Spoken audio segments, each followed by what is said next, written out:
Good evening, Hamlin County School family. Please take a moment to review the following information. Please contact Ms. Carlene Webb if you have additional questions, and we will answer those questions in a future update. Number 1, we have developed a draft copy of the school calendar for the upcoming school year. It is important to acknowledge that everyone has a personal interest in the school calendar because it has an important impact on our daily lives. Most parents, students, and staff want a calendar that adapts specifically to their own vacation and family plans, work schedules, and individual needs. However, it is important to develop a calendar that meets our instructional needs but still supports the needs of our community. We have posted the draft calendar on our website. We are submitting this to our community and staff for feedback. The following is a quick summary of the proposed calendar. First, school will open on September the 8th. This will be a full day. We will decide later in August whether we will attend all virtually, all in class, or a combination of the two. Second, we have eliminated the fall break in October because it would be less than 6 weeks from the beginning of school.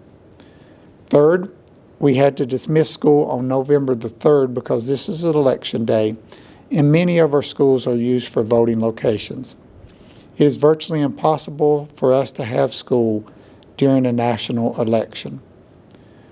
Fourth, we have extended the Thanksgiving break to a full week, which would be November the 23rd through the 27th, to help compensate for the loss of our fall break. Fifth, we will dismiss early on December the 22nd for winter break. We will return to school on January the 4th. Fifth, we normally have Martin Luther King Day as a holiday.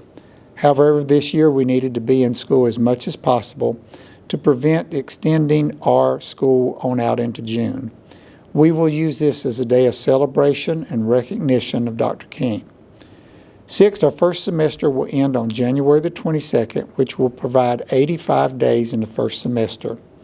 This day will be an early dismissal, which will enable our high school staff to prepare for the next semester. Normally, we would take an entire day between semesters, but again, we did not want to extend the school year any further into June. Seventh, we moved spring break up a few days to correspond with Good Friday. This provides us with a full week of spring break. Eighth, we will dismiss school on Memorial Day because many parents will be off on that day and they may want to do something with their family. Ninth, we will have graduation on June the 4th. And then finally, June the 7th will be our last day of school and it will be an early dismissal.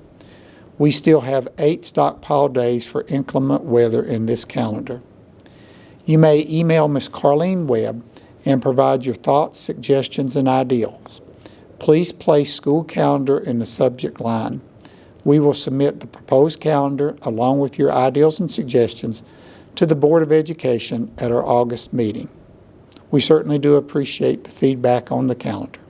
Number 2, the governor made an announcement this week which basically opened up the possibility of having contact sports this fall. This would primarily involve football and soccer.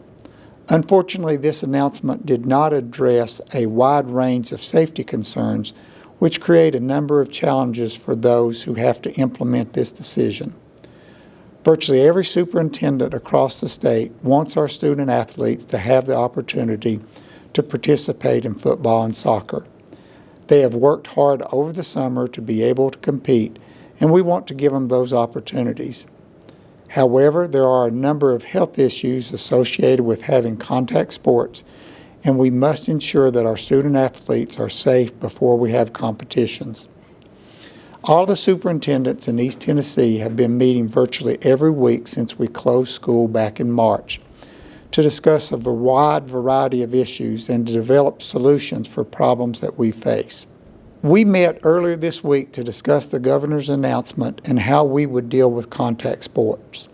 At this point, we have all agreed to follow the TSSAA guidelines and the governor's executive order.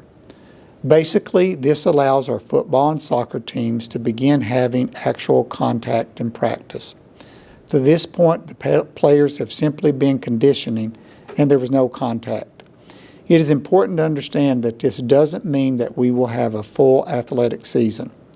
In addition, it is also important to understand that our traditional East versus West opening game is not 100% guaranteed. We're simply allowing our athletes to begin contact practice so they will be conditioned to compete with other schools if we can play. We fully understand that our opening football date is scheduled to be August the 20th, and we will need to make a decision soon. At this point, we are not comfortable stating that it is safe enough to have competitions right now. We will continue to evaluate our health conditions, and we will make a decision as soon as we can. I think that it is important to understand that I was one of the co-captains of my high school football team, and I loved playing the game. I was not a great athlete, but I did love the game, and it helped me to grow in so many different ways. I've coached football when I was a teacher and saw the positive things that the game could provide for the student athletes. For many, it's the only thing that kept them in school. I've also seen the pride and enjoyment that parents and grandparents experience when they see their children play underneath the lights. We want our students to have that experience, but we want them to be safe more than anything else. We must work out many details before we can turn the lights on and invite the community to a football or soccer competition. We will keep our community updated, and we will let you know soon the future of games in Hamlin County. Number 3. As we stated in our last broadcast, we are not certain how we will open up school after Labor Day. It could be with all students online or the option of participating in class or online. I really don't think there's any realistic option of having school without the online option at this point. We will post the new registration portal on our website for parents who want to participate in the online option on August the 17th through the 24th. Parents will have that week to make the decision on whether they will participate online or in person. We would still have the mandatory mask order in place until our health condition improves. We have ordered 300 hotspots, but we're concerned we will not have enough for every family. We strongly encourage our families to secure internet connectivity if possible. Recently, I met with our 3 major utility providers, which included Houston Electric, Morristown Utility Systems, and Appalachian Electric. These entities are aggressively promoting internet service. This service is not available in all parts of our county, but they're attempting to push into the rural and less populated areas.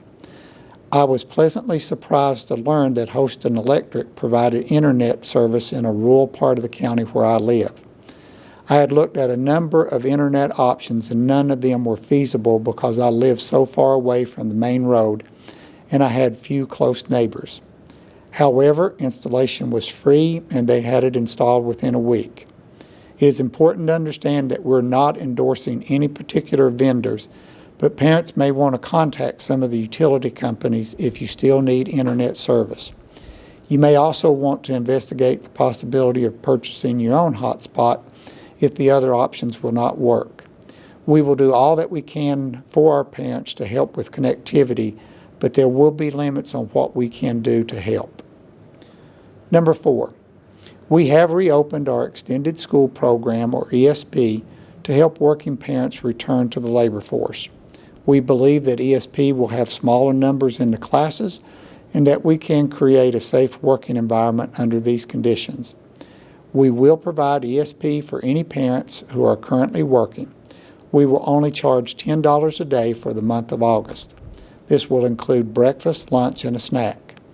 Both Mayor Chesney and Mayor Britton have committed some money to the program to help reduce the cost for working parents. We have also opened 3 sites at this time to provide greater convenience for parents who are working. We will have ESP at Alpha, Russellville, and Hillcrest Elementary Schools. Please complete the online registration form, which you can find on our website, if you are interested in participating. We very much appreciate your attention to this broadcast, and we wish you the best. Please remain healthy.